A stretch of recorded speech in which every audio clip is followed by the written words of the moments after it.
I've spent my whole life living in Milwaukee. And when you grow up in the same city that you're still calling home as an adult, the streets kind of become part of your internal map. Not just in the literal sense, like, yeah, I know where everything is, but also in the emotional sense. There's comfort in that, but there's also a lot of complexity. There are places here that have carried me through my highest of highs, and some that saw me at my most unsure. There's a version of me that lives in each one of those memories, on each one of these streets. And as I walk them now, I realize that sometimes healing looks like retracing your steps. Not to relive, but to reclaim. And on this journey, one more love unraveled. I finally learned to love me for me.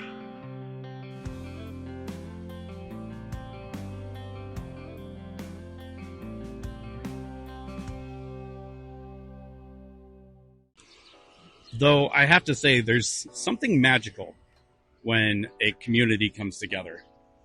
Like just down Lincoln, right down the road here, you'll come across Lake Park.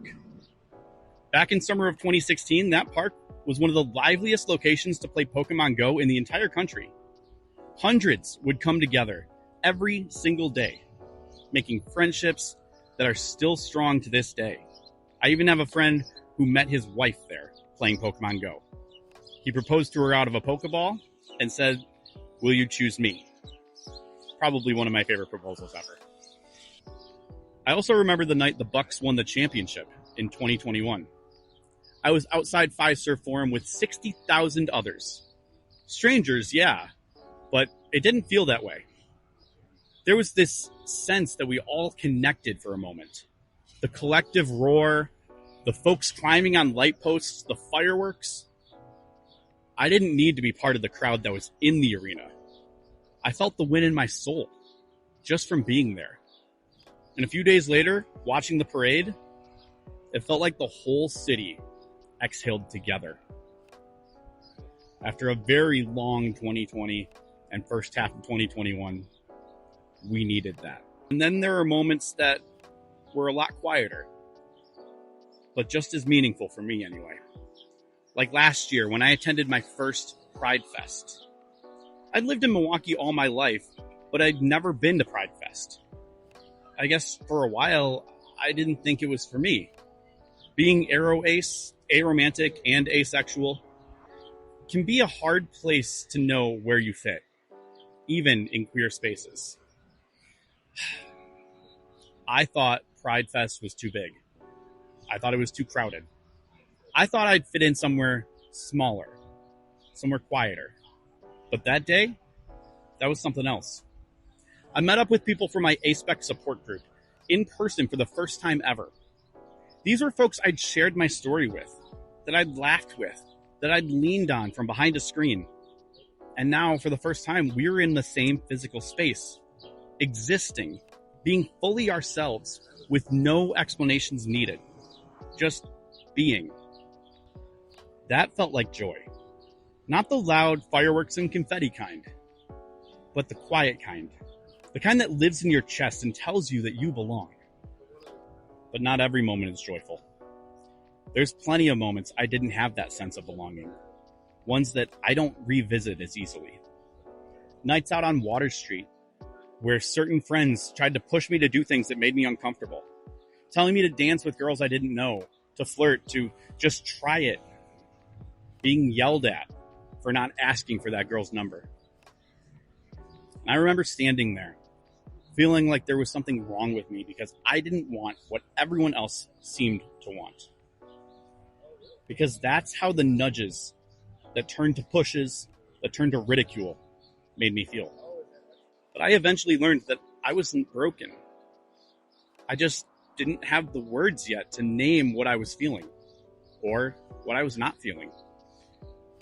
But in its own time, I found those words, and I found where I belong. Sure, it took a long time, but eventually I gave myself permission to say, I am not broken. I'm not alone in this. I'm allowed to be me, even if other people don't get it. These days, I find joy in smaller things, like walking through a quiet neighborhood, or finding a coffee shop I didn't know was there. Watching the lake shift moods with the weather, just being with myself in a world that's constantly pushing everyone to go faster, to do more, to be someone other than yourself. That's something I've learned to treasure. The way places can hold memories, not just one kind, but a mix. The hard lessons, the unexpected triumphs, the quiet moments that remind you who you are. And while I'm walking, I'm also keeping my eyes open, because there's something important happening here too. Something that not everyone sees or chooses to see. Across the city, there are these installations. Cardboard beds set up in places that you wouldn't necessarily expect them. And while they're not for sleeping, they do represent something very real. A reminder that not everyone has a place to call home, especially LGBTQ plus youth, especially those who have been forgotten, rejected, or pushed to the margins. This is part of a collaboration with Courage Plus, a local organization that's been working to support and house queer youth. And now they're relaunching with a renewed focus. These cardboard beds are part of that effort, a gentle, visible disruption, one that asks us to stop, to notice, to care. And care about what exactly? Here are some statistics that Courage Plus has shared with me. LGBTQ plus youth are 120% more likely to experience homelessness than their non-LGBTQ plus peers. It's estimated that each year, 1.7 million LGBTQ plus teens go without a safe place to sleep. 40% of the 4.2 million homeless youth identify as LGBTQ plus. Courage Plus operates Wisconsin's only licensed group home and first transitional living apartments designed specifically for LGBTQ plus youth.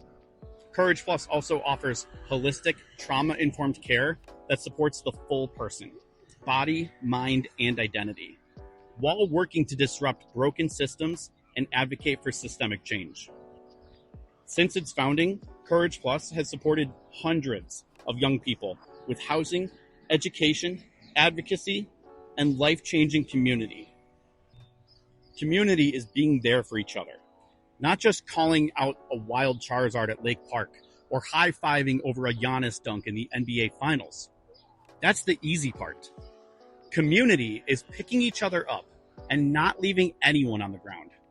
It's doing the work, even if no one's looking. Being visible doesn't always have to be loud. Sometimes it's just showing up. Showing up as yourself. As someone who cares. As someone who sees what's happening and chooses not to look away. Today I'm walking through my city and I'm remembering. I'm healing. I'm noticing. I'm finding beauty in the mundane. And I'm finding hope in the fact that people are trying to make things better, to make others feel seen, valued, and safe. That matters. And so does joy. Quiet joy. Aspec joy. The kind that says you don't have to be like everyone else to have a life worth celebrating. Because everyone deserves a place to belong. Everyone deserves to be held by their city, by their community, not left behind. Everyone deserves to come home. Thanks for being here. If you found this video resonated with you, please remember to give it a thumbs up, share it out, and subscribe to my channel for more content like this. And I want to know, what does community look like and mean to you? Let me know in the comments. Learn more about Courage Plus in the description of this video. And if you'd like ways to support my work, you can check out the merch on my channel, like this comfy Fluently Aspec hoodie that I'm wearing right now. And you can check out my book, Limitless, Poetry of an Aromantic and Asexual Journey. Links for my book are also in the description of this video. And one last thing, don't forget I'll be hosting an author talk on June 18th in Port Washington, Wisconsin at the W.J. Niederkorn Library.